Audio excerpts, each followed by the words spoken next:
Welcome to the video An Introduction to Innovative Digital Tools for Cultural Heritage. Let's start with the review of the benefits that digital tools can offer tourism in cultural heritage sites.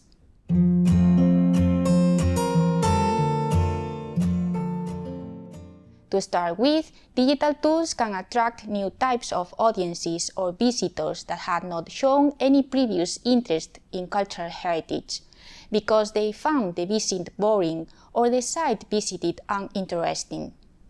Digital tools offer new methods for the presentation and interpretation of information that is intended to enhance understanding of a cultural heritage site.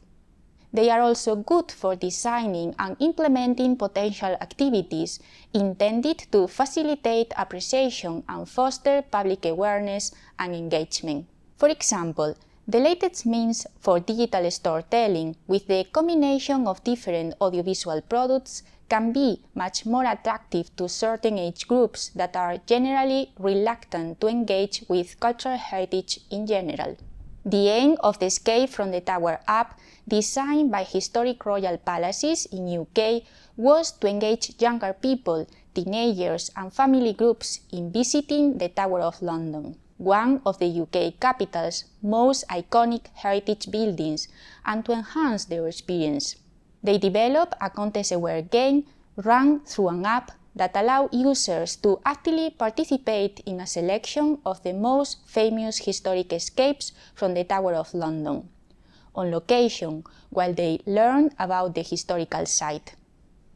Interaction between app users and the heritage building was achieved by adding virtual content to the physical site, such as letters, ropes, and other virtual material available for players to help prisoners escape.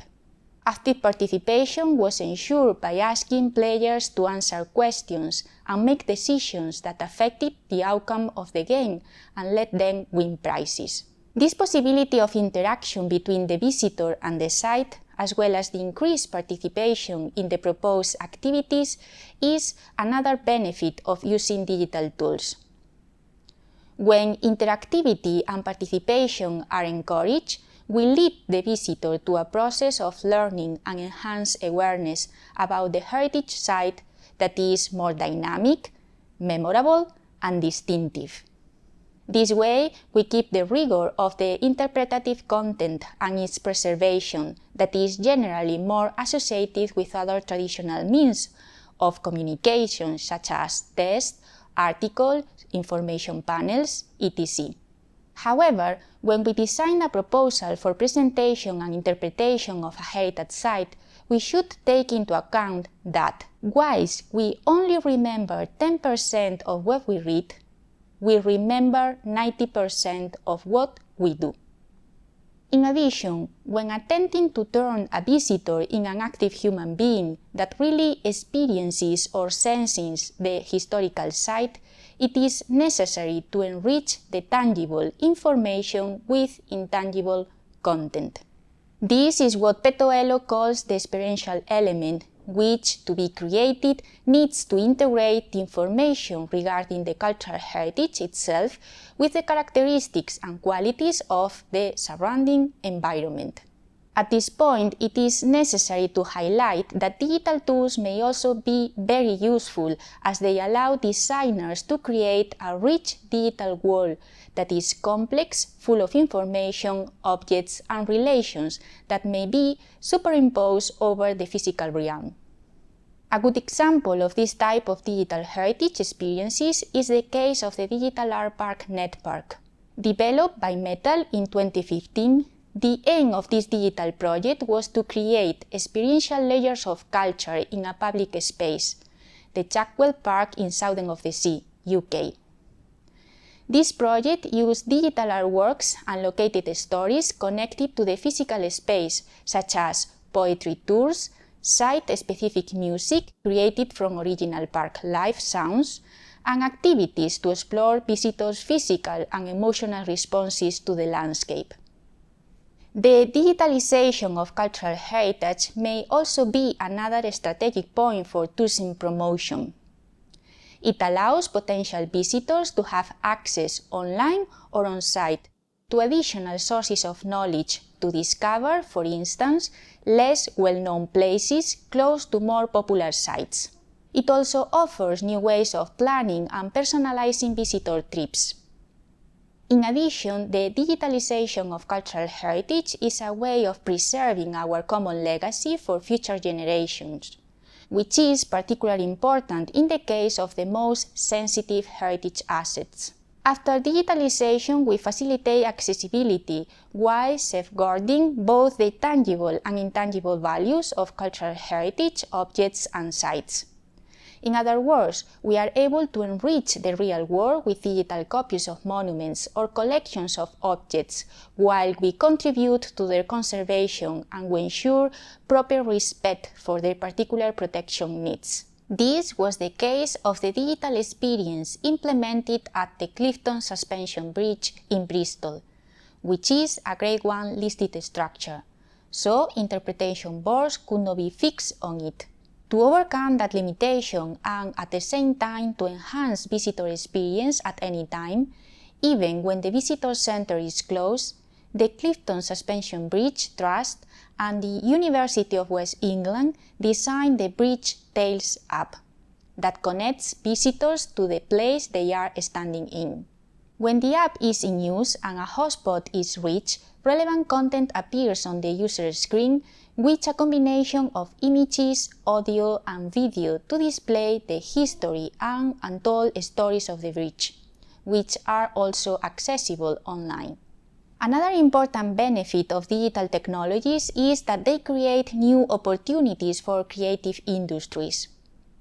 Diverse heritage institutions, museums, archives, galleries, historic houses, and such have always been keepers of information that they share with a wider community.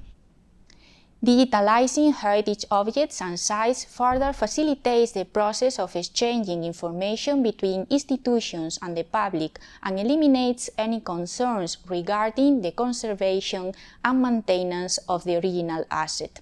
Photogrammetry and 3D modeling of heritage objects, buildings, or sites enable us to create digital instances of the heritage entities that institutions can share with the public, creators, developers, researchers, schools, universities, or anyone who might be interested in the exploration and creation of new values and forms or presentation and interpretation. Finally, another important contribution of digital technologies is their potential to redistribute tourism flows towards new destinations. Instead of a massive concentration of visitors in front of a particular heritage items at a museum or landmark building, new technologies are able to guide visitors towards lesser-known sites of the tourist track, areas that also have their own peculiarities and are part of a shared history to discover.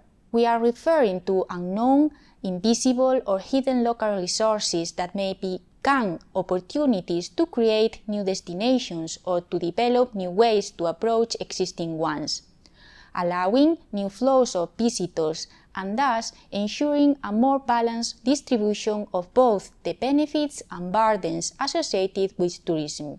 In this sense, we would like to highlight the experience of the Hidden Florence app that aims to explore the Renaissance city of Florence through the eyes of 5 historical characters. The app took people to places that they could not normally visit because they are not usually included on traditional tours. For instance, one of the characters featured in the app is a woodworker, one of the lesser-known trades that made the Renaissance city possible. One of the first steps on the itinerary is a workshop. The idea behind the selection was to take tourists to a location where the character could talk about a building that was very significant in the history of Florence, the cathedral. Rather than talking about the cathedral in a conventional way, the project creators decided to choose a location that would give their listeners an idea of how the massive dome was constructed. In this sense, the Hidden Florence app seeks an emotional connection between the visitor and the place, with the capacity to leave an experiential mark. That's all for now. See you in the next video.